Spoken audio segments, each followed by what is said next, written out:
6:30, todavía una madrugada fría la que tenemos aquí en la ciudad de Cuenca, salir bastante abrigados para este día. Saludamos con Monseñor Marcos Pérez, arzobispo de la ciudad de Cuenca. Monseñor, qué gusto tenerlo en este espacio informativo. La Iglesia Católica y los católicos celebraron en el día 8 del mes de mayo ya la designación del nuevo Papa, en este caso el Papa León XIV, que empezó ya el ejercicio de sus funciones desde este día 8. ¿Qué lectura, Papa, qué lectura nos deja este nuevo Papa al mundo católico ahora ya con esta designación, Monseñor? Buenos días. Muy buenos días, gracias por la entrevista. Efectivamente, ayer al mediodía, hora de Ecuador, tuvimos conocimiento de esta alegre noticia, así como el cardenal lo dijo cuando se asomó al balcón de San Pedro. Les tengo una alegre, una buena noticia. Tenemos Papa.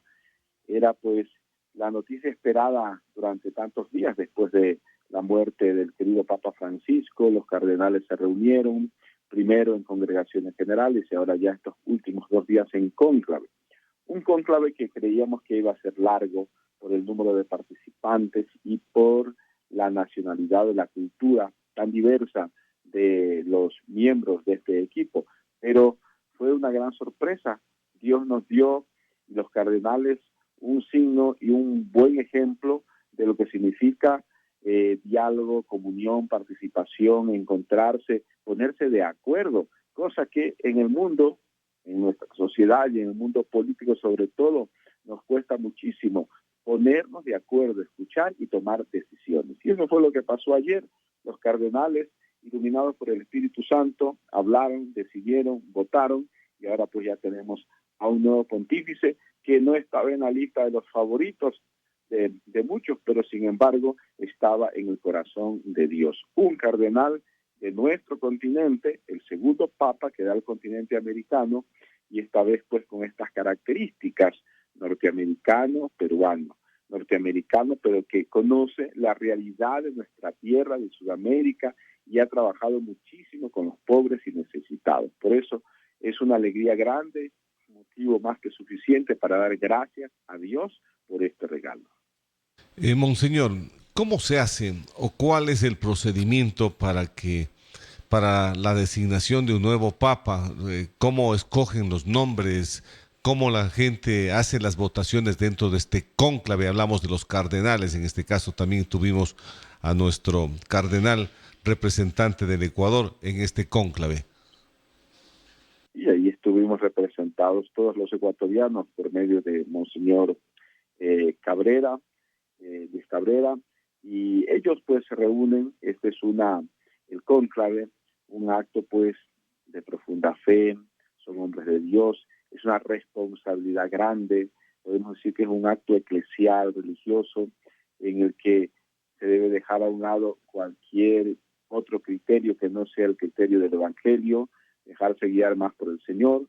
Es verdad que antes de comenzar el cónclave hay estas reuniones generales donde se habla de la realidad de la iglesia en el mundo, la situación de la sociedad actual, la familia, los jóvenes, la evangelización, la paz, todos estos temas que hoy a nosotros nos preocupan. Y según eso van delineando el perfil que podría tener el nuevo pontífice. No se dan nombres, pero sí se habla de las características que debe tener el nuevo Papa para hacerle frente a estas realidades. Luego de eso, pues ya comienza propiamente el cónclave en la Capilla Sixtina, todos encerrados bajo llave.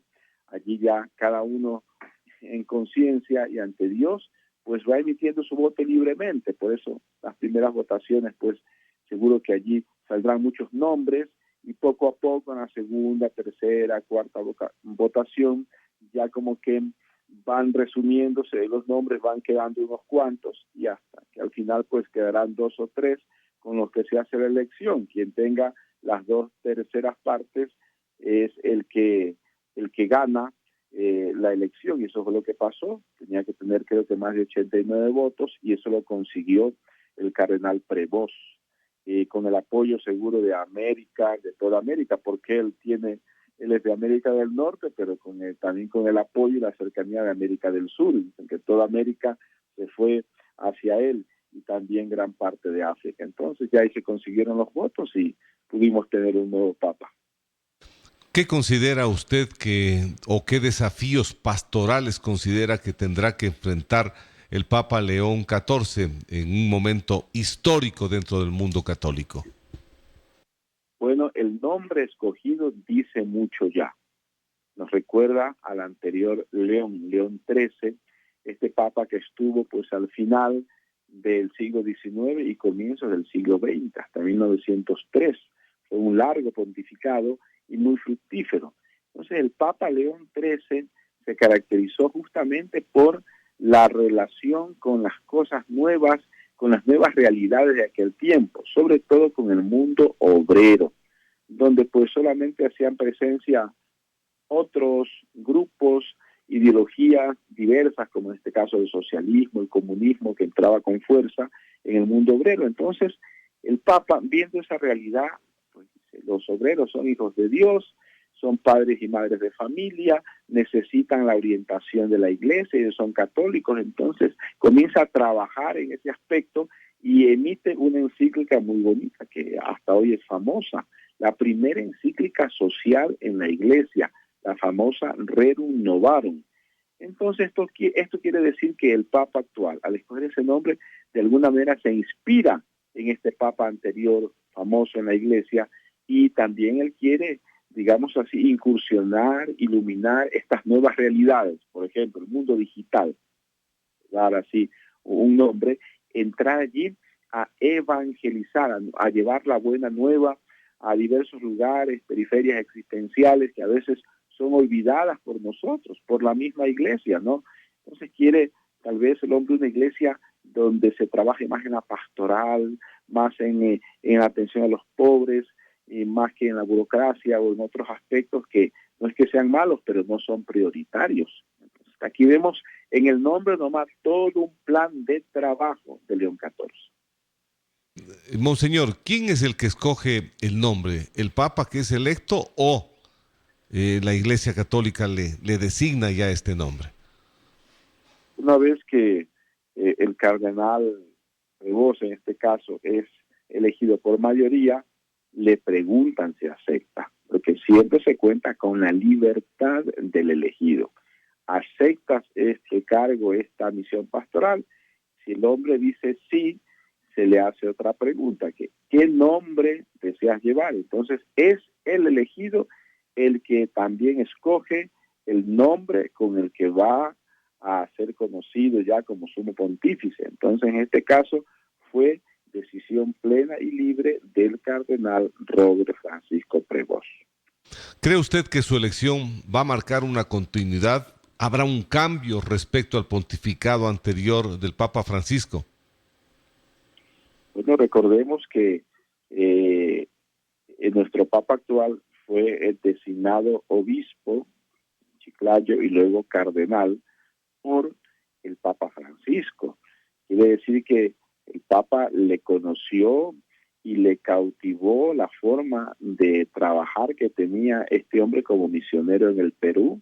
Recordemos que el Papa también estuvo en el Perú en el año 2015, conoció al clero, conoció a los superiores religiosos, conoció a obispos y vio el trabajo pastoral, la sencillez, el sentido común que tenía el padre Agustino Robert Prevost. Entonces eso yo creo que le llamó mucho la atención, le cautivó y se le quedó en la memoria la buena experiencia que después, años más tarde, pues le hace obispo primero en Chiclayo, donde sirvió por casi 9 años, y al final, hace 2 años, le llama a Roma para ser uno de sus principales consejeros, porque fue el responsable de la elección de los obispos en el mundo. Imagínese usted qué gran responsabilidad la que tuvo esta misión, qué confianza la del Papa Francisco para decirle, oye, ayúdame en este campo, porque hay que elegir cada año a muchos obispos en el mundo y tienen que tener criterios pastorales, criterios del Evangelio. Entonces,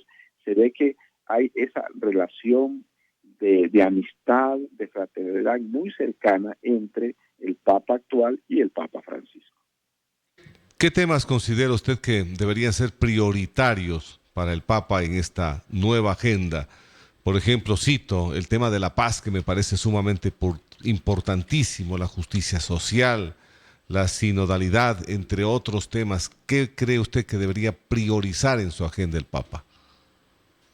Ayer lo escuchamos en su primer discurso, que llamó mucho la atención porque los anteriores pontífices, incluyendo a Francisco, solamente decían 2 o 3 palabritas, daban la bendición y se retiraban, pero él ya una cosa sencilla, también pequeña, pero con su profundidad, donde manifiesta su estilo, manifiesta cuáles son los temas, así como usted lo ha dicho, que le van a caracterizar. Y comenzó hablando de la paz. El saludo inicial fue la paz de Cristo resucitado. La paz que no se impone por las armas, dicen, que eso es muy bonito, dicen, una paz verdadera, la paz de Cristo, que no se impone por las armas, sino que más bien desarma. Entonces ahí va distinguiendo entre la paz que pone el mundo, que ponen las grandes potencias, que es justamente una paz así que viene desde arriba, que se impone para que los demás obedezcan. En cambio, la paz de Cristo es una bendición, es una gracia que tenemos que buscarla, va por otro camino. Entonces, el tema de la paz es fundamental. También habló de la sinodalidad, habló del caminar juntos, y eso es un punto muy importante también, que lo trató ya el Papa Francisco. Nos llamó a la unidad como buen agustino. Recordemos que él viene de una orden religiosa antigua y riquísima en doctrina, en tradición y en teología. Los agustinos pues siguen el surco de San Agustín, un padre de la Iglesia, uno de los teólogos más importantes que ha tenido la Iglesia católica, ¿no? Y esa teología agustiniana se caracteriza mucho no solo por la razón, sino también por el corazón. Hay que poner a trabajar, digamos, ambas facultades, no ambos órganos, corazón e inteligencia. Y qué bonito que el Papa, siendo pues portador de esta tradición religiosa, nos hable de la paz, nos hable de la unidad, nos hable de trabajar juntos y nos invite a confiar en Jesús, porque eso también lo trató, la confianza en Dios, no estamos solos en el camino de la vida. Y al final nos sorprendió a todos hablando no en inglés, que es su lengua madre, sino en español, dirigiéndose a los peruanos, a la gente de Chiclayo, y recordando aquellos años bonitos que pasó como obispo entre los pobres. Entonces, la cercanía del Papa pues es evidente. ¿Qué expectativas nos puede generar América Latina, en particular a nuestro país, frente a este nuevo pontificado de León XIV? Pues nosotros creemos que el Señor ha llevado a la sede de Pedro a un hombre para nuestro tiempo, un hombre de nuestro tiempo y un hombre de nuestro pueblo.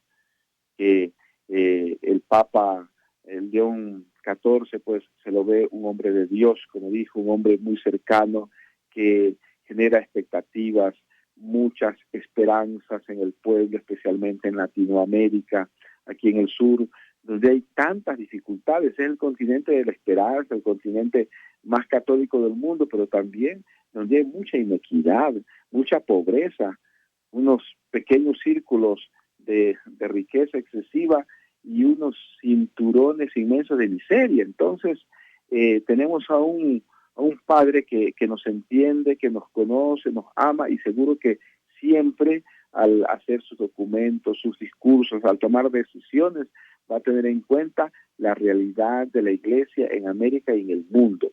Por eso nosotros, tomando las palabras del Papa, pues también reconocemos que no estamos solos, que Dios nos ha dado a un pastor, a un padre, a un hermano y a un amigo.